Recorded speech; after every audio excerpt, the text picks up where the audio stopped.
అఖండ తాండవం.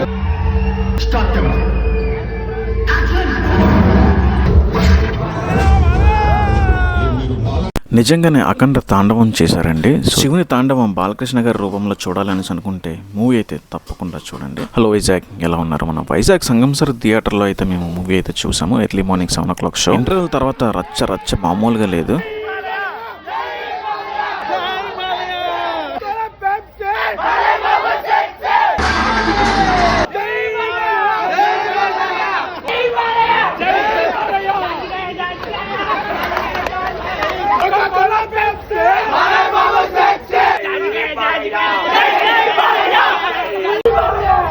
మేమైతే మా కొలీగ్స్తో కలిసి అయితే వచ్చాము. మూవీ అయితే చాలా బాగా ఎంజాయ్ చేసాం.